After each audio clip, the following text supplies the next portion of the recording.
Israel ने Qatar की राजधानी दोहा में हमास की वार्ताकार टीम को निशाना बनाकर हमला किया।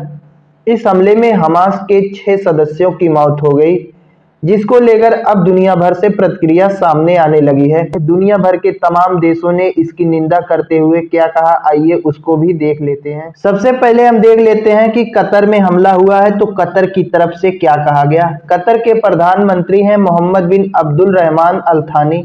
इन्होंने कहा कि कतर के पास इजरायली हमले का जवाब देने का पूरा अधिकार है।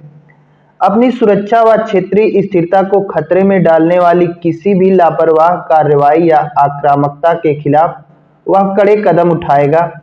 कतर के प्रधानमंत्री मोहम्मद बिन अब्दुल रहमान ने कहा कि कतर के पास यह जो है अधिकार है कि वह इजरायली हमले का जवाब दे। कतर अपनी सुरक्षा, क्षेत्रीय स्थिरता को खतरे में डालने वाली किसी भी लापरवाह कार्रवाई या आक्रामकता के खिलाफ कठोर कदम उठाएगा, ऐसा कहना है कतर के प्रधानमंत्री अब्दुल रहमान अल थानी का। इजरायली प्रधानमंत्री बेंजामिन नेतन्याहू ने इस हमले की जिम्मेदारी लेते हुए क्या कहा, आइए उसको भी देख लेते हैं। इन्होंने कहा कि हमास के शीर्ष आतंकी नेताओं पर हुआ हमला पूरी तरह इजराइल की स्वतंत्र कार्रवाई थी। इनका मानना है कि जो हमास के शीर्ष आतंकी नेताओं पर कतर में कार्रवाई की गई है वह पूरी तरीके से इजराइल की स्वतंत्र कार्रवाई थी। इस पर किसी का दबाव नहीं था, या अमेरिका या अन्य देश का किसी का दबाव नहीं था, या इजराइल की स्वतंत्र कार्रवाई थी। इजराइल ने शुरू किया, इजराइल ने इसे पूरा किया और इजराइल इसकी पूरी तरह से जिम्मेदारी लेता है। इन्होंने कहा कि इजराइल ने शुरू किया था, इजराइल ने पूरा भी कर दिया है, अब इजराइल इसकी जिम्मेदारी भी लेता है। इजराइल पीछे भागने वाला नहीं है कि इजराइल इस बात से इनकार कर दे कि हमला हमने नहीं किया था। इन्होंने कहा इजराइल इसकी जिम्मेदारी लेता है कि यह हमला इजराइल ने ही किया था और यह इजराइल की स्वतंत्र कार्रवाई थी, किसी के दबाव में नहीं किया गया था। अमेरिकी राष्ट्रपति डोनाल्ड ट्रंप ने इस हमले को लेकर नाखुशी जाहिर की है। उन्होंने कहा कि इस हमले से अमेरिका और इजराइल दोनों के ही लक्ष्य पूरे नहीं होते। अब इजराइल और अमेरिका का पता नहीं क्या लक्ष्य है, वो तो यही दोनों लोग जाने।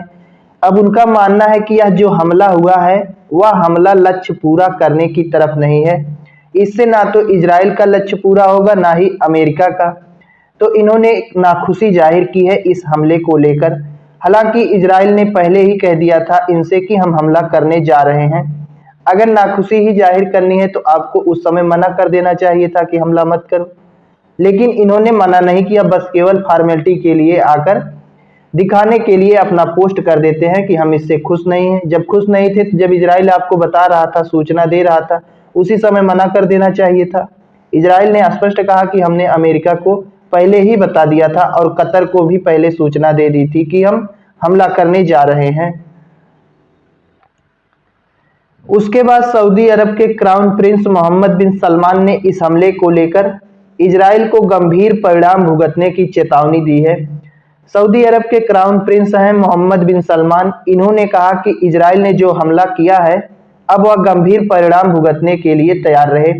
हालांकि इनके ऊपर ज़्यादा विश्वास करना ठीक नहीं है इनकी बातों पर, क्योंकि ये बोलते कुछ हैं करते कुछ हैं। तो ऐसी स्थिति में इनके ऊपर पता नहीं क्यों हमें भरोसा ही नहीं है कि इन्होंने जो बोला है वह सही बोला है या फिर किसी के दबाव में आकर बस फॉर्मेलिटी के लिए बोल दिया है। इजराइल के सिर पर बसे देश जॉर्डन ने अंतर्राष्ट्रीय समुदाय से मांग की है कि इजराइल को इस खतरनाक उकसावे को रोकने और अंतर्राष्ट्रीय कानून का पालन करने के लिए मजबूर किया जाए। जॉर्डन ने कहा कि जो लगातार इस प्रकार का खतरनाक उकसावा दे रहा है इजराइल विभिन्न देशों को, उसे रोका जाए और इजराइल जो अंतर्राष्ट्रीय कानूनों का पालन नहीं कर रहा है उसे पालन करना सिखाया जाए, पालन करने के लिए मजबूर किया जाए, ऐसा उन्होंने अंतर्राष्ट्रीय समुदाय से मांग की है। अफ्रीका महाद्वीप का देश है अल्जीरिया। अल्जीरिया के विदेश मंत्रालय ने अपने बयान में हमले को बर्बर आक्रामकता बताया और कहा कि यह हमला साबित करता है कि इजराइल शांति नहीं चाहता। तो ऐसी स्थिति में अल्जीरिया का मानना है कि इजराइल अभी शांति नहीं चाहता है, वह युद्ध आगे और बढ़ाना चाहता है। अफ्रीकी देश मिस्र ने कहा कि यह हमला सीधे तौर पर कतर की संप्रभुता पर हमला है, वह भी ऐसे समय में जब कतर गाजा में युद्ध विराम के लिए वार्ता की मेजबानी कर रहा था। तो ऐसी स्थिति में देखा जाए तो कतर चाहता था कि गाजा में जो युद्ध चल रहा है वह रुक जाए, और यह युद्ध रोकने, सीज फायर करने के लिए कतर मेजबानी कर रहा था कि जो आपस में इजराइल और हमास लड़ रहे हैं, झगड़ रहे हैं, उनके बीच शांति स्थापित कराने की मेजबानी कतर कर रहा था। अब उल्टा कतर पर ही हमला हो गया है। तो इसी प्रकार से देश दुनिया भर से अब जो है हमले की निंदा की जा रही है। बाकी आप लोग क्या कहना चाहेंगे इस हमले को लेकर, अपनी राय जरूर दें।